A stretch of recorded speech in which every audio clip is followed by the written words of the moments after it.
Welcome. I'm Sebastian Mahfood, and you're listening to WCAT Radio, the on-air wing of En Route Books and Media, bringing you the dulcet sounds of Catholic wisdom. Welcome to the Open Door. Jim Hanink here with today's co-host, Christy Yao, and a very special and welcome guest, Professor Charles Camosy from Fordham. As always, we will begin in prayer because, well, we always need prayer. Come, Holy Spirit, fill the hearts of your faithful and kindle in them the fire of your love. Send forth your Spirit, and they shall be created, and you will renew the face of the earth. Lord, by the light of the Holy Spirit, you have taught the hearts of your faithful. In the same Spirit, help us to relish what is right and always rejoice in your consolation. We ask this through Christ our Lord. Amen. Amen. So we know that Christy is our lead today. Lead on. All right. So I have Dr. Charlie Camosy from Fordham University here. Very exciting. I first read your book about a year ago. Norm Sherrard posted, if anyone in the American Solidarity Party wants a free copy of this book, just send me your address and I'll mail it to you. And I was like, oh, I will never say no to a free book, especially one called Beyond the Abortion Wars, which sounds like something I would definitely be interested in. I don't like war and I don't like abortion, so I read the book and I loved it. I thought it was really insightful, and then when I heard you were doing a second book, I got really excited. And when I heard that you were willing to give away copies for people who would promote your book online, I was like, wow, this is like the dream. So I'm very excited. Too much, Christy. That's way too much. I can't possibly live up to that introduction, so I'll do my best, though. Okay, so just explain a little bit about yourself. Well, as was mentioned, I teach at Fordham University, which is the Jesuit university in New York City. But I grew up in the upper Midwest in Wisconsin, classic purple state of Wisconsin. I studied philosophy as an undergraduate, analytic philosophy, and then went on to get, after teaching high school for 3 years, I went back to Notre Dame to get my PhD in Christian ethics. But I really never lost my interest in philosophy, and you could probably tell from reading my books that even though they're theologically orientated, I really do love, my first love is philosophy. And I take care with arguments. And now I'm very blessed to be able to teach. My focus is in bioethics. And I'm very blessed to be able to teach, an introductory course called Faith and Critical Reason and bioethics to, pre-health students, and also graduate courses in bioethics and Christian ethics. So I'm very, very lucky to be where I am right now. Well, I think we're all fortunate that you've had that background and those experiences. I'm interested in, among many other things, how you came to be in touch with the American Solidarity Party. Well, I'm not exactly sure about the first connection I had with them, but certainly as, my views became better known and the Solidarity Party's views became better known, there was a natural, symmetry, or I don't know exactly what the word, overlap there. I think it's a big mistake, especially for Christians and especially for Catholic Christians, to identify strongly with either the Republican Party or Democratic Party. And the Solidarity Party is one of the few places we can point to and say, here's another viable option if you're, especially if you're looking to be consistently pro-life, consistently nonviolent, consistently on the side of the most vulnerable on a range of issues. And so over the last, I'd say probably 3 or 4 years, I've had more contact with the American Solidarity Party, and actually I'm teaching I'm putting together an online class on the consistent life ethic and throwaway culture. And one of the questions I ask my students is, can you imagine what a political party would look like that reflects these values? And in your answer, be sure to address the American Solidarity Party. Whoa! Yeah. So I'm very interested in alternatives, and especially given the way the Democratic Party seems to be going on abortion. Not seems to be, definitely is going on abortion. And so I hope that answers your question. That's where we are right now, I guess. So. Yeah, that's a good answer, and I like to see leading the witness. I mean, leading the students with those questions. Well, I'm not telling them how to think about it. I just want them to include consideration of that party in their answer. So. Sure. Well, I guess it's said that Dorothy Day, the suffragette, went to jail twice for those very reasons, subsequently never voted. And when she was asked why, she said she couldn't find a candidate worth voting for. So if we could make up for that lack, we'd be thrilled. There seems to be just such idolatry when it comes to the secular political parties. I've seen so many, even good friends, seem to start in a pretty good place, an authentic place, a faithful place, but because of the obsession we have with national politics, and then having I think it's best to call it an idolatrous focus on making change through a particular secular political party, there's a transformation that takes place, and it's happens on both the left and the right, and it's not a good transformation. Certainly isn't. Pope Francis is not hesitant to speak about the role of the tempter in all of this, and you're not hesitant to speak about idolatry. This is a case of tamquam leo rugiens. That is to say, there is something demonic about the contemporary established disorder. And oftentimes I think we underestimate its power. Yeah, back to my students again, I have a day on with my freshmen on why does Pope Francis talk about the devil so much, essentially. And we have very interesting discussions about the kinds of issues you just raised, and about what our current culture even allows us to even meaningfully and coherently speak about when it comes to the demonic. Most people kind of just laugh the very concept out of the room, but when Pope Francis speaks about it, the average, at least my average student, kind of perks up and say, "Well, this is a person I respect. I'm going to give it a new look here, a different kind of look here." We won't tell the student. We won't tell the students about Flip Wilson. No. Cindy, Christy. I don't know why you think I'm Cindy, but I had an experience where I guess it was back in November, where I went to a cardiologist. I'm fine, but my heart goes fast sometimes, and I had to go to a cardiologist.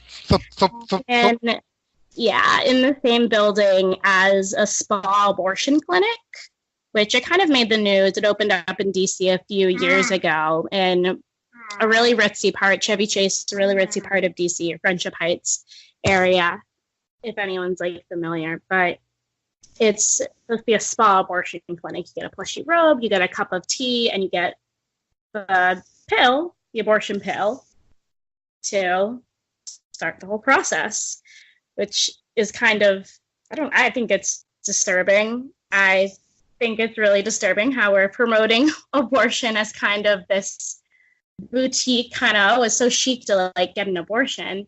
And when I was in that building, I mean, I had a sinus infection also at the time, which is probably the reason. It was the reason for the cardiac problems, but that's a long story. And I don't know if it was a sinus infection or if it was like, but I definitely felt like there is some, like something was off in that building. Like there is definitely some like spiritual warfare, I felt. And this could have just been the sinus infection again, but like I definitely felt like there was something going on there, like something was off. So I think that's definitely part of the throwaway culture. It's interesting to think about, at least in my context, all the academics talking about we need to pay better attention to the global south, to the 2/3 world, to the developing world. We need to be challenged by their point of view, especially when it comes to what they might call late capitalism. But it seems selective the ways that we let ourselves be challenged by those communities. One way in which those communities really challenge us, it seems to me, is by their very strong sense of the spiritual, both in a positive sense and in a negative sense. With if we're going to talk about angels, we talk about demons too, and the demonic. So I would prefer we honestly allow, especially Christian communities in the global South, challenge us in the developed West to think about many kinds of things differently, including these kinds of matters. Yes, that seems like something that we have to be much more receptive to, much better listeners.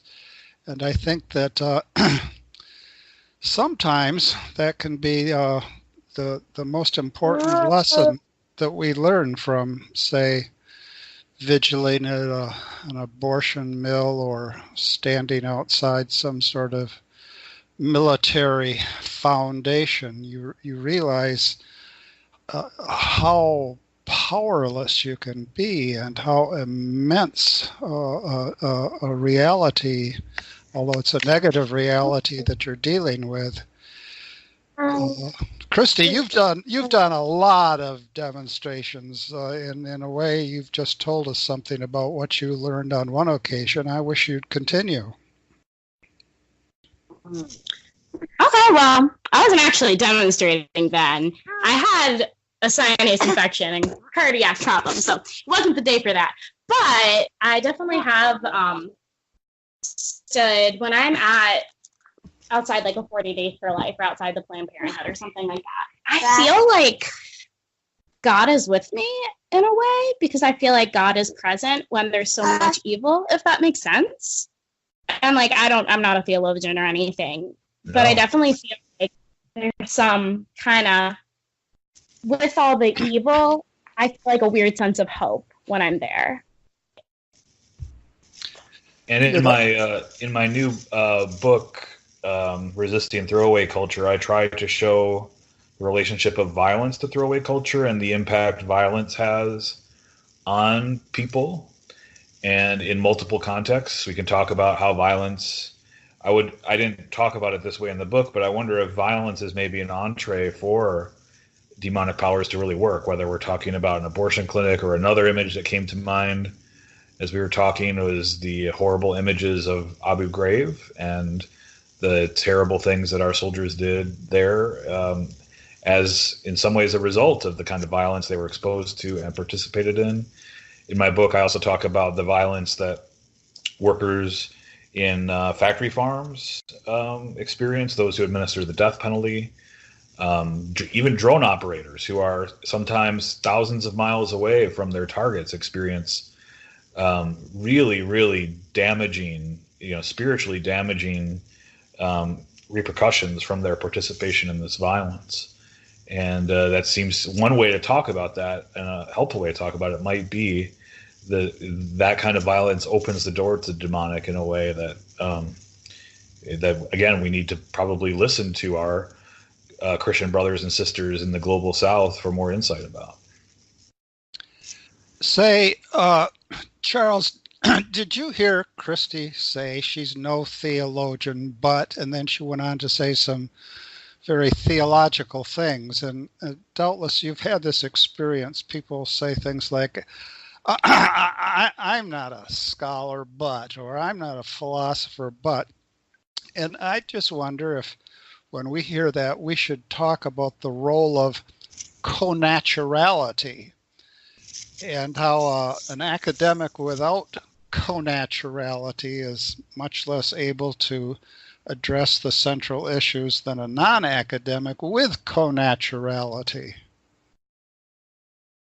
Yeah, that seems right. I mean, there is a place for both. There's a place for expertise, and being in a library, Carol, for way too many hours and poring over books from really brilliant people.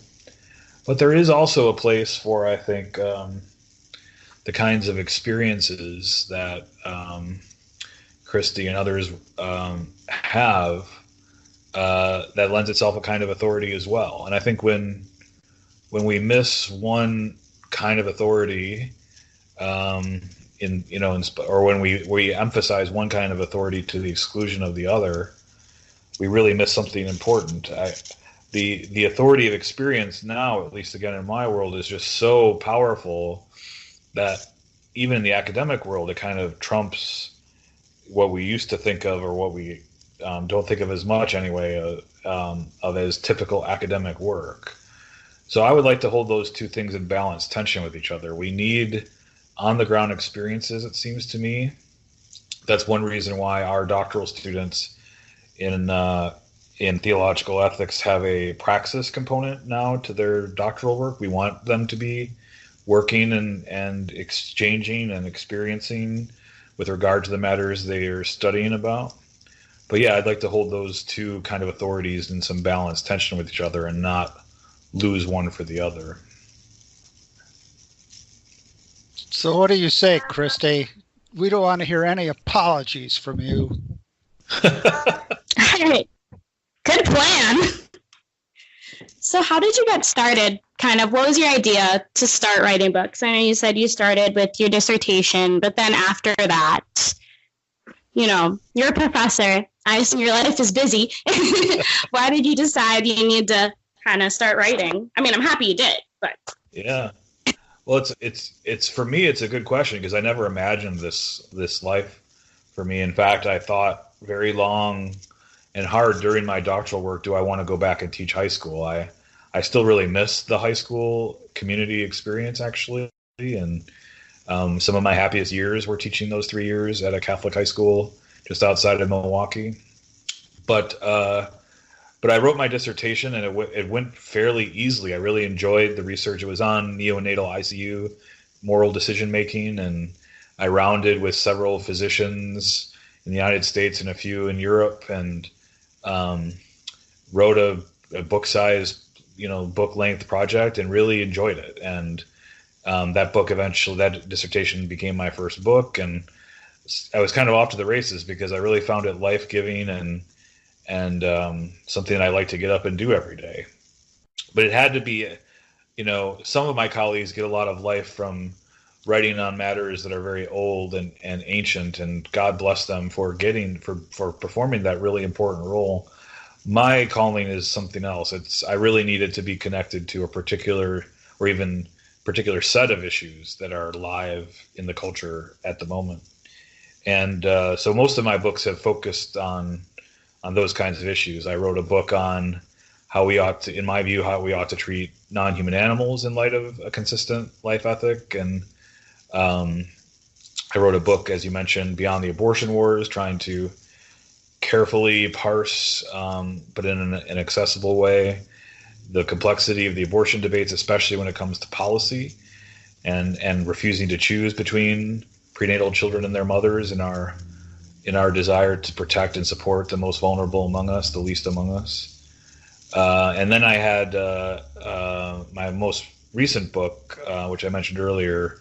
It tries to tie all of that stuff together in a coherent or semi-coherent ethic, which I titled Resisting Throwaway Culture.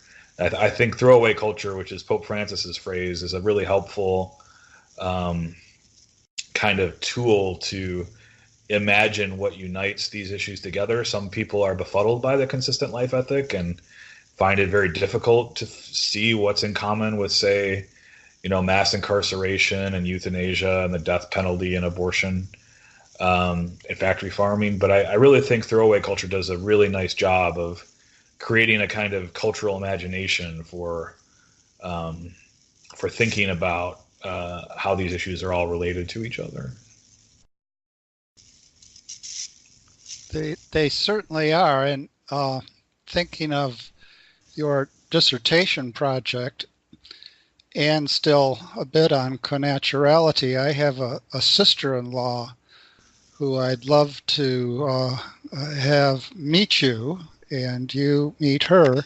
For many years, she was a helicopter nurse. And what were the helicopters doing?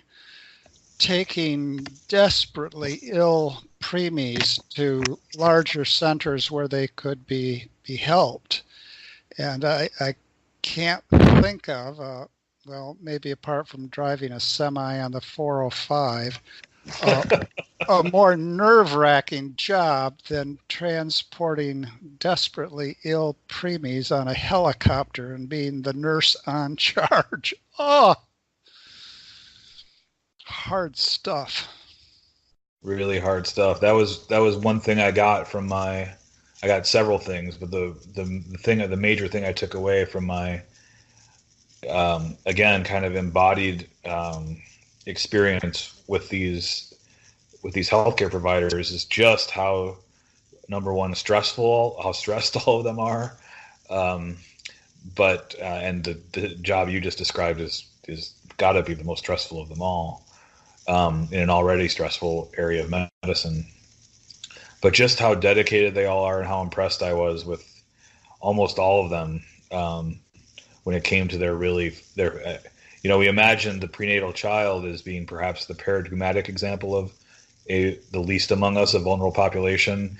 These preemies come in a strong second, in some ways, even more vulnerable, because there are, as I point out to my students when I give talks, there are people, human beings in the NICU that are significantly less developed than babies in the womb, because they get put in the NICU at 22, 23, 24, 25 weeks. And they're living infants sitting there in the neonatal intensive care unit, significantly less developed than prenatal children, in the 30th, 31st, 32nd week of pregnancy. Oh, that's a good observation. Very good. So were you when you were doing your work with preemies, were you involved in the consistent life ethic? Was that something you're kind of thinking about and how it's all kind of interrelated? What got you on this topic? Yeah, so I guess it's hard for me to remember a time where I didn't, even though I might not have named it consistent life ethic, that I had that ethic.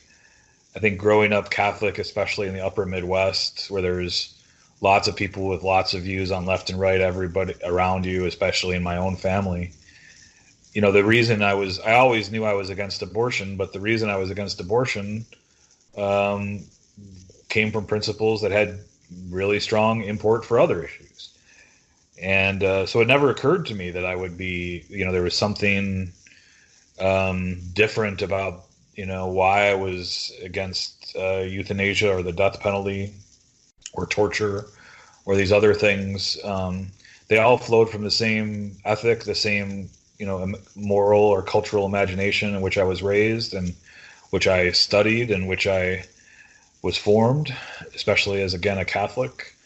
So when I was doing the project for my dissertation, I was deeply concerned about, one of the things that made the project interesting for me was how do we balance so many different kinds of vulnerable populations. So we have, the babies in the NICU, but then at least at the time we were, this is before the Affordable Care Act, we had, unbelievably the richest country in the history of civilization didn't provide healthcare to its most vulnerable members.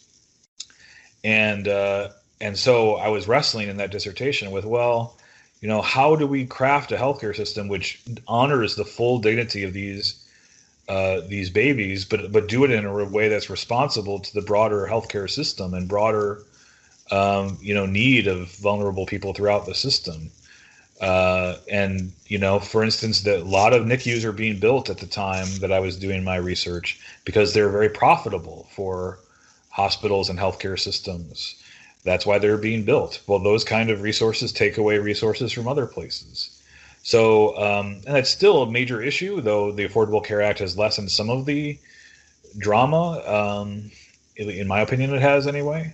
But those are still big questions. So the consistent life ethic really forces one to really wrestle with those kinds of issues, to say, well, I really do have this focus on, say, preemies, but I need to be focused on a web of interconnected issues, including other vulnerable populations that are affected here. And it doesn't make it easy, but it might make it a more authentic attempt to deal with those kinds of problems. Charlie, I hear a certain humility and receptivity in what you have to say, and maybe that's why you didn't tell us that after this panel discussion, which you're going to leave unfortunately a little bit early, you didn't tell us that you were going to have a sit down with Bill de Blasio, and and well, suppose you were. And suppose you had an hour to chat with him, and suppose he'd said hello and you'd said hello, what would you say next? Well, it's safe to say I've never been asked that question before. So I guess I would want to know a little bit about what are the underlying values that drive Bill de Blasio. Like, if it's more than just raw political calculation, what are the reasons that he got into public life? Genuine reasons. This is not for the media. This is not for, his running for president, apparently. This just two guys talking to each other. What about him drives you? What is it that brings you to these, to do what you do? And I genuinely believe, like, at least maybe at a certain point in his life, there were a really strong set of animating principles that drove him to try to do good, and he has done some good. I think, for instance, his attempts and continued attempts to get universal pre-kindergarten for New Yorkers is a very important thing, and we should really consider that, in my opinion, for the United States in general, the broader country.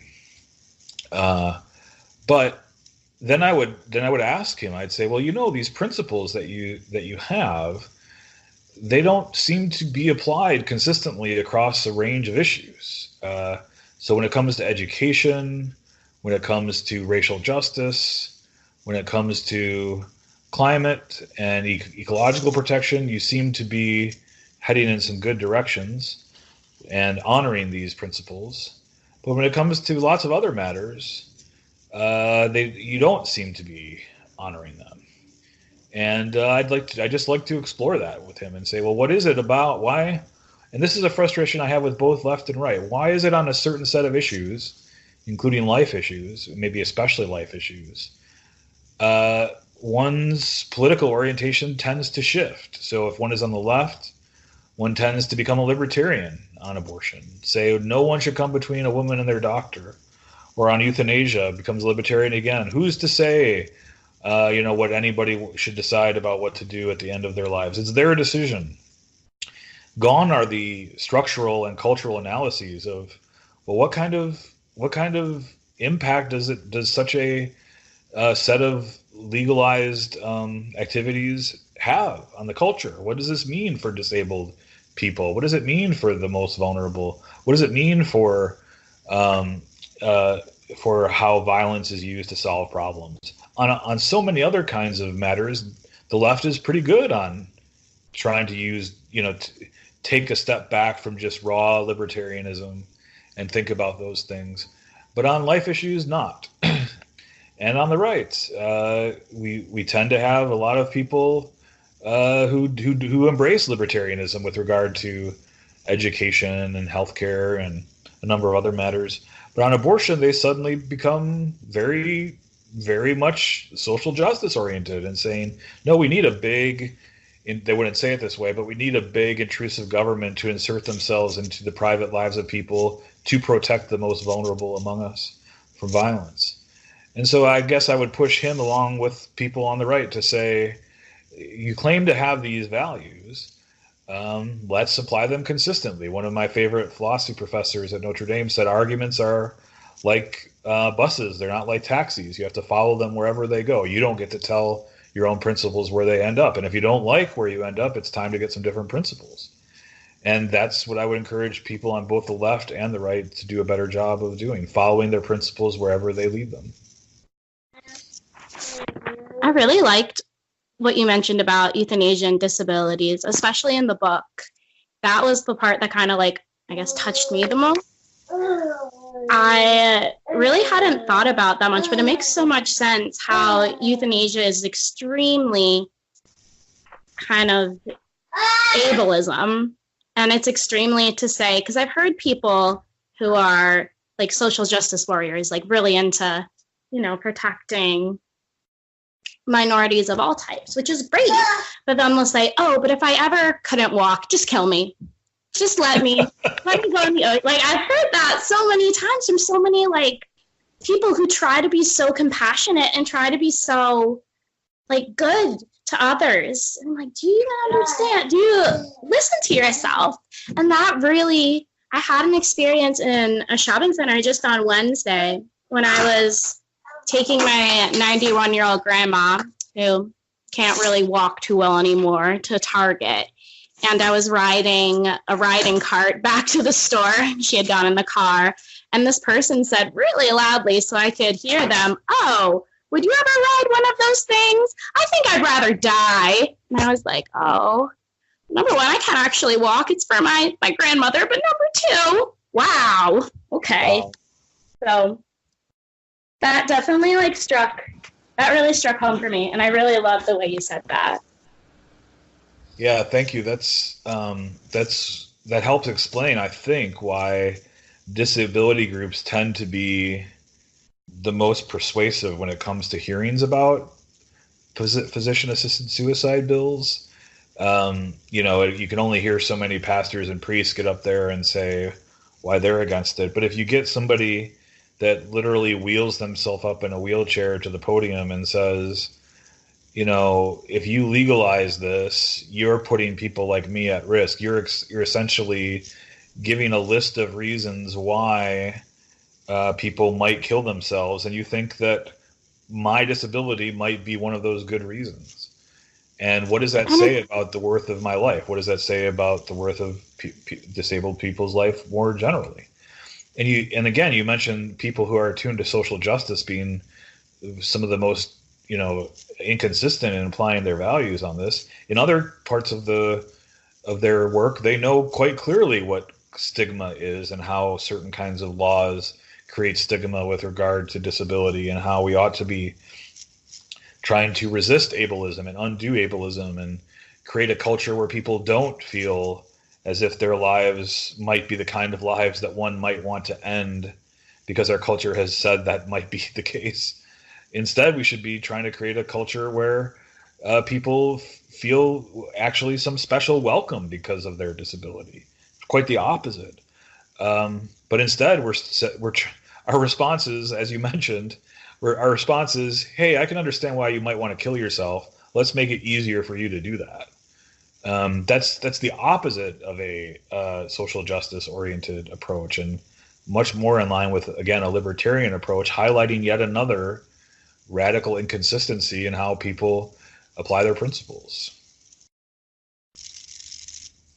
We're often puzzled, and you've expressed this same puzzlement, Charlie, about the misalignment of people's views on issues that are really of themselves closely related. And I'd like to ask you to explore something that might help explain that lack of consistency. Simone Weil, one of the great philosophers, in my view, of the last century, spoke often, wrote often, about attention and our capacity to pay attention, especially to pay attention to people who are suffering. And we have this haunting passage from Scripture where Jesus says to the apostles, "Could you not wait and watch with me for a single hour?" And this, I think, has everything to do with our capacity for attention. Now, in part, it seems to me, our lack of ability to pay attention has to do with, I guess, the bread and circuses approach that so often serves the worst of the malign power. Some years back, a fellow, Neil Postman, wrote a book called Entertaining Ourselves to Death. And this idea of popular culture as an escape and as a distraction, sometimes a very, very costly to maintain escape and distraction, that we can't pay attention, I think, has in part a good deal to do with the entertainment culture, which once upon a time in Rome was the bread and circuses culture. I wonder if you have any thoughts on that possible link. I think it's a very strong link. Pope Francis refers to something he calls the globalization of indifference as, I think that's something that has strong resonances with the kinds of concerns you just related. One thing that struck me as I paid closer attention in this latest book, Resisting Throwaway Culture, I spend the introduction and conclusion focusing on our current political climate as ways of trying to create the conditions for the possibility of anyone even hearing what I have to say in the intervening chapters in between the introduction and conclusion. And one thing I found in some of my research is that really what's happening is people are interested in politics. They're interested in national politics, but often not in a way that's actually listening or paying attention. Often in a way that, like you just said, it's become a kind of entertainment. It's the bread and circuses are on MSNBC and CNN and Fox News from 5 until 11 at night, and during the political debates online on Twitter and Facebook. And we kind of entertain ourselves, we distract ourselves, we take pot shots at the bad guys, we give love to the good guys. But we do very little, I think you're right, I think we do very little actual listening and paying attention. And as a result, we end up with the kind of incoherence that you began your comment with, the kind of puzzling incoherence. It's really not about, it seems to me, having a principle that says, I believe in nonviolence, I believe in giving a special concern for the most vulnerable, I believe in speaking up for the voiceless. Those concerns might be mouthed and might be actually on some level believed, but what's really driving the kind of interest that people have, again, in an often idolatrous way, with regard to national politics, is the bread and circuses, and I'd add to that maybe a kind of self-identifying. So a focus on, what some people online, call virtue signaling on both the left and the right, to say, this is to go in the public debate, as it were, and say, this is who I am and this is what I stand for, and I am not them over there. But lost in all of the bread and circuses and identifying online is, in fact, the kind of paying attention that you just mentioned. Looking around for the most vulnerable, what Pope Francis calls a culture of encounter being the antidote to throwaway culture. What you just described is a classic example of throwaway culture, where the most vulnerable actually do get lost to become invisible and discarded in light of another idolatrous concern. The culture of encounter, by contrast, really forces us to pay attention, to say, who are we? Who do we need to meet today that has the face of Christ? And that will push us out of those kinds of concerns, born out of bread and circuses and self-identifying, especially online.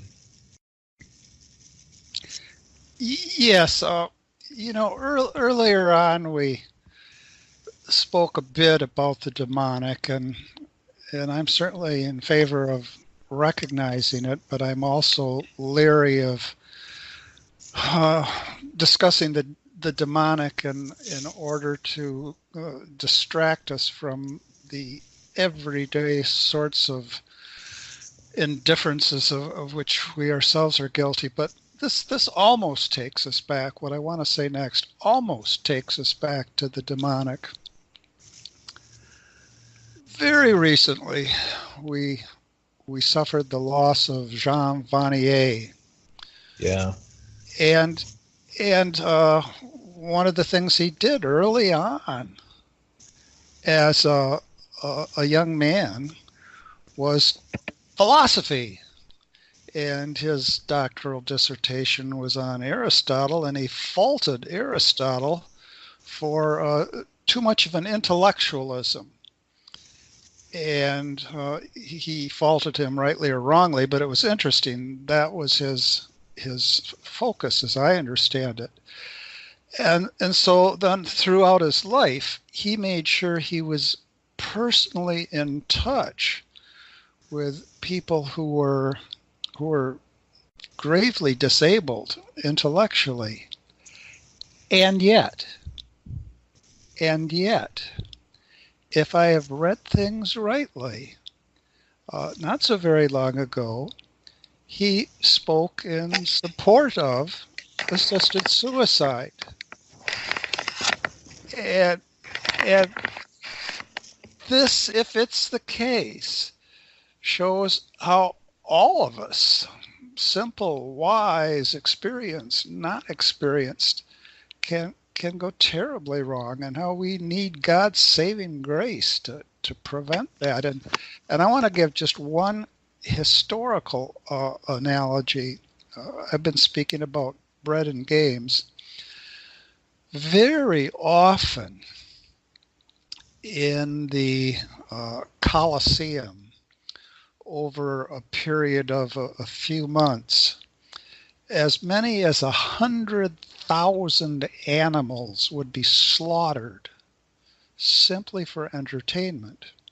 And of course, we know how often gladiators were encouraged. Morituri te salutamus, we who are about to die salute you, were encouraged to kill one another for the entertainment of the people. Now, what did the wise, or at least the wise of this world, make of it?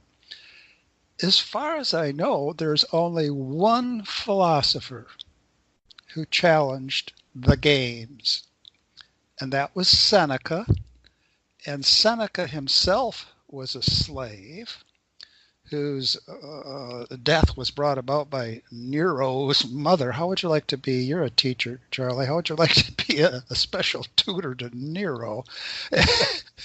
At any rate, and I can recall one of Seneca's letters saying, I really abhor the games, but I'd been working, and I thought I'd, just have a complete change of venue. So I figured it was early in the day, and I went to the Colosseum, and well, it turns out they had a special show to get the early morning crowds. The gladiators would fight nude. That way they could bleed faster.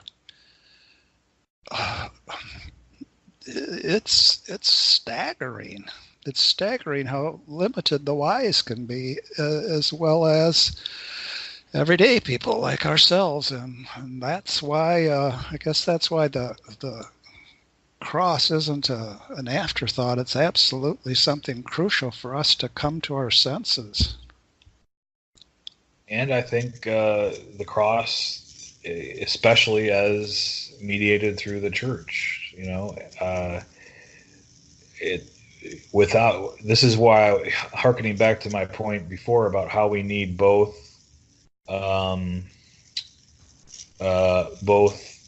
the experience side of things and the intellectual, or I guess spiritual side of things, or maybe a mix of both. If you just focus on experience, that we're sinful creatures, we're fallen creatures, and experience has a kind of authority, but it can also lead us astray. I mean, of all people, Jean Vanier I didn't know that he became as a proponent of assisted suicide. Its experiences can be powerful in leading us astray. Some of the most strong activists in favor of abortion rights have had abortions themselves, or have had people very close to them have abortions. And those experiences have shaped their views, not in positive ways, I would argue. And so we need both. Maybe it's better to talk about three venues: the intellectual, the spiritual, including thinking with the church on these matters, and the experiential. Because if you just focus on one, if even someone like Jean Vanier can be pulled in the direction that he was pulled in, apparently, boy, oh boy, what hope do we have without those other kinds of areas and venues disciplining us as well? Sometimes, maybe half the time, it's better to laugh than cry.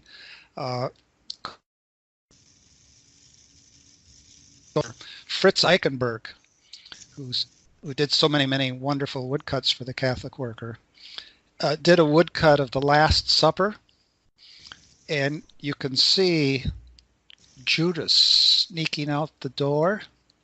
Oh. But if you know the background for that, you look carefully at Judas.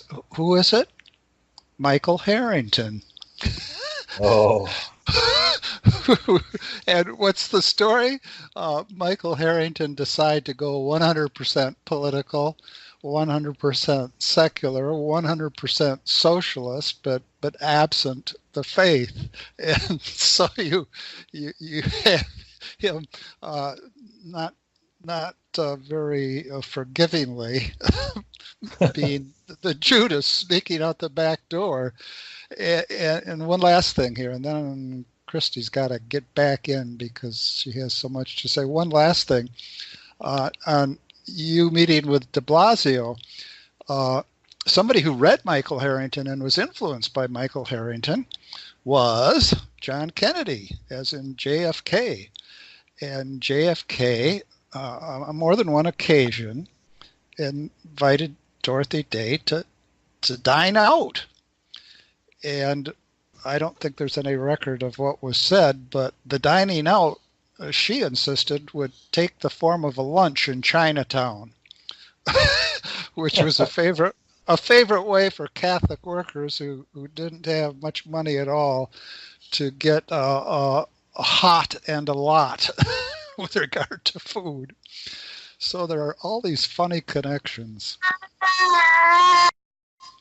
I agree, and let me just say I'm happy to go 10 more minutes today if we want to keep going. So if he can edit this part out, I just wanted to let that be known so we can go further today. What do you say to that, Christy? It's up to you guys. That might be nice.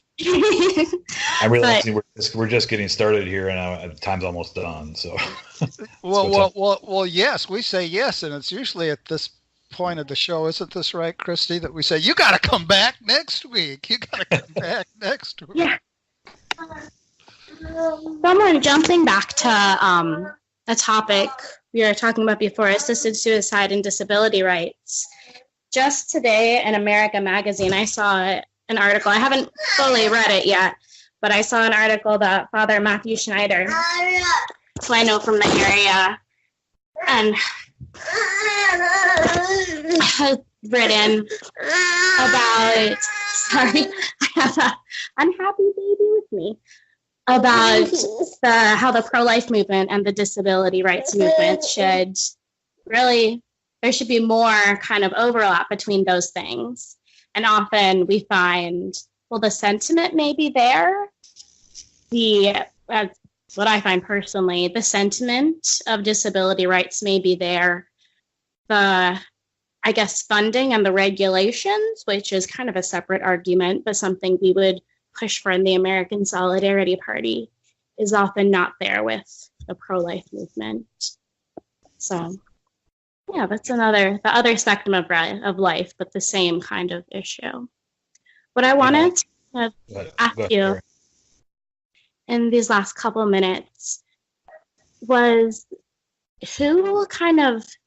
did you have really big influencers? When I read your work, I can't help think of Rachel McNair, especially your part about animals. That's something I haven't heard too often in the consistent life ethic, but I have definitely heard from her. So I'm going to put myself on mute now, you know? Can't do that. Yeah, I came to know Rachel McNair after I had really committed myself to nonviolence and speaking up for the voiceless with regard to non-human animals as well. But I was happy to meet her and happy to meet lots of people, actually, more than I thought, way more than I thought, who already were thinking this way. And although they didn't necessarily connect it with a consistent life ethic, people right across the left to right spectrum. In fact, Mary Eberstadt, who writes, for right-wing think tank type publications, wrote a piece for First Things in 2009 called "Pro-Animal, Pro-Life." The speech writer for both Sarah Palin and George H.W. Bush wrote a book called Dominion. Matthew Scully wrote a book called Dominion, and is very much also in this world of thinking about abortion and concern for non-human animals together. But I got to be honest, I have one book I forgot to mention that I wrote was called Peter Singer and Christian Ethics Beyond Polarization. And though I think he has horrific, if consistent, positions on euthanasia and abortion, though I think his consistency is instructive, I often ask my pro-choice friends why they don't take Peter Singer's position and then try to walk them into a pro-life position from their rejection of Singer. But he really did challenge me on animals in an important way, and he was maybe the most important influence, because it was his awakening me to their plight and to arguments about their plight that really forced me to engage my own tradition on these matters and to think about, I think the most, tiny and disabled human matters more than the most sophisticated non-human animal, but we can walk and chew gum at the same time, right? And Singer and then my own engagement with the tradition really helped me see that there's a really important resonance between both sets of issues. And as Mary Eberstadt said in that First Things piece, animal rights activists and pro-life activists are antagonistic by reasons of historical accident rather than anything really at the heart of their point of view. And I found anyway that people who are skeptical of pro-lifers, anti-abortion pro-lifers, can be made less skeptical if you lead with the fact that you're very consistent in how you approach the issue more generally, but especially if you are consistent with regard to animals. And I've opened many conversations with somebody I knew was skeptical by saying that I'm a vegetarian and I care about nonviolence and concern for the most vulnerable and speaking up for the voiceless with regard to those sets of issues. But then I also have, a consistent concern for prenatal children as well and their mothers. And the disabled, and many other kinds of populations. At least in my experience, those kind of conversations go so much better. And it's a rhetorical strategy, of course, but it also happens to be, I think, correct that we ought to think about applying our principles wherever we find ourselves, including what we consume.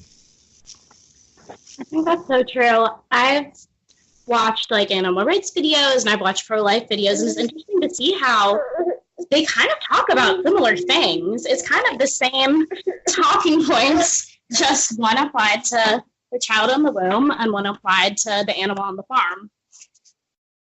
Yeah, and what's interesting too, at least to me, is the people that want to shut down the conversation use very similar tactics. So when California and other states tried to make it illegal for pro-life activists to film the reality of what was happening with the selling of prenatal children's body parts. I don't know if you remember that whole drama. Similar kinds of things happen with regard to factory farms. There have been states, very different kinds of states, but other states that have tried to make it illegal for activists to film what actually happens inside of factory farms. Both have similar kinds of motivations to hide, to make invisible the reality of what we're doing to these unimaginably vulnerable populations, and how throwaway culture really hides their reality from us, and how, if we're really going to be consistent in resisting throwaway culture with a culture of encounter, we need to deal honestly and openly with these kinds of horrific realities. Yeah, so on this set of questions, I've got two particulars that I think are worth considering, and then something much broader, which, interestingly enough, takes us back to Norm Chouinard, who, in a way, kind of got us launched, at least indirectly. First particular is an ecclesiastical, let's say, not nemesis, but not friend either, of John Henry Newman, whose work, in a way, gave rise to this show's existing many moons ago. Cardinal Manning in England, Victorian England, was oftentimes dismissed by the establishment in England as maybe the last cardinal, given that maybe we had the last pope. It didn't work out that way, and when Manning's funeral was held, the leading newspapers were absolutely chagrined, startled, perplexed at the enormous turnout for Manning's funeral, because he, in fact, wasn't seen as the last cardinal by many, many people. And now what's interesting about Manning in regard to what we're talking about is Manning, Victorian England, outspoken advocate of he wouldn't say animal rights, but of animal welfare and regard for animal as something quite appropriate to the Christian. So that's an interesting thing. You mentioned Mary Eberstadt, and kind of surprising. Well, this is kind of surprising too. Manning, Victorian England. You mentioned Singer and the horrific things that Singer has said, and then the good things that Singer has said. On the horrific side, connecting with the status of animals, Singer's on record as saying sex between human beings and, say, dogs or, say, chimps, while not his cup of tea, shouldn't be dismissed as in any way demeaning to human beings. It's something that someone might consider, whereas in fact it oughtn't to be something that anyone would consider. Yeah, this is what happens. This is what happens when we disconnect sex from unification of a couple and openness to procreation, right? It's a complete up for grab situation. Yeah, or human forms of life. And then the last thing, and this connects with Norm. Norm's written a really good paper on hyperurbanization. And a lot of people in the ASP are interested in small farms. And it seems to me that one of the problems that we have in getting clear about how to connect with the rest of the mammalian world is that so often our lives with regard to nature are the lives of tourists. We go to this zoo, or we visit this scenic site, or we take this trip, and we say, well, that's beautiful, that's wonderful, but our perspective is the perspective of the tourist, which makes it very hard for us to think clearly about questions having to do with how we are here on Earth with other mammals and other animals. So my broader consideration is, if we have a horribly and galloping increase in the hyper-urbanization of our lives, it's not so likely that we'll have the frame of reference to think carefully about how to live with non-human animals. Yeah, that seems profoundly correct. In the book, I try to suggest that Pope Francis's culture of encounter really calls out the right, of course, but it also calls out the left, especially on economic issues.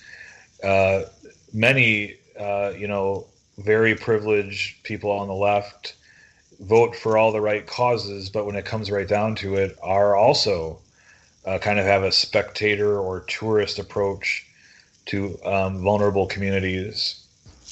And what Pope Francis's culture of encounter calls us to is to take the opposite of that approach. It's not just dumping a few coins into somebody's can, or working at a soup kitchen every few months. It's cultivating genuine relationships, genuine encounters. This is the thing I loved so much about the Catholic Worker, Houses of Hospitality. They did precisely this.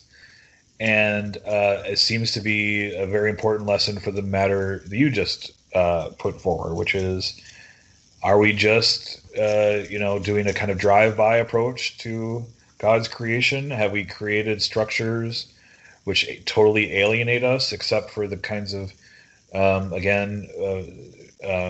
very sporadic interactions? Or do we have a genuine encounter with nature and God's creation, a genuine encounter with a non-human animal? I have a ton more respect for people like my mother when she was growing up, who actually encountered the animals that they ended up killing to eat for dinner. That seems to be a wildly different kind of act than someone who isn't even aware of what they're up to. The throwaway culture has completely hidden the reality of the non-human animal in ways we don't even recognize them as an animal. As most people, in fact, the most people today, the most interaction they have with animals are when they eat them. So if we can have a genuine culture of encounter, not only with humans, but with the non-human, with non-human animals, and I would argue creation more broadly, that would go a long way to resolving some of these problems, it seems to me.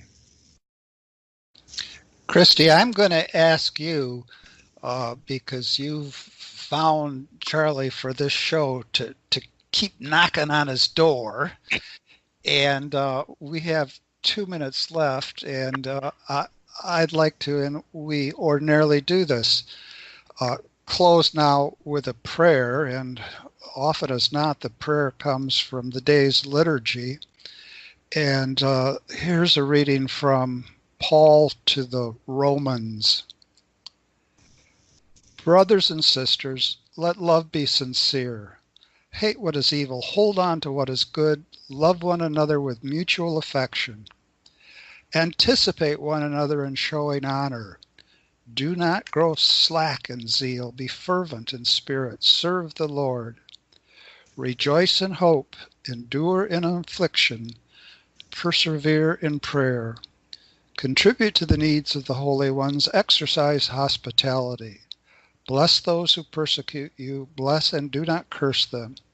Rejoice with those who rejoice. Weep with those who weep. Have the same regard for one another. Do not be haughty, but associate with the lowly. Do not be wise in your own estimation. The word of the Lord. Thank you very much, Christy, for organizing this. Thank you very much, Charlie, for joining us and sharing your thoughts and your work. And to all our listeners, we'll be back. We'll be back next week. Amen. Come, Lord Jesus, come.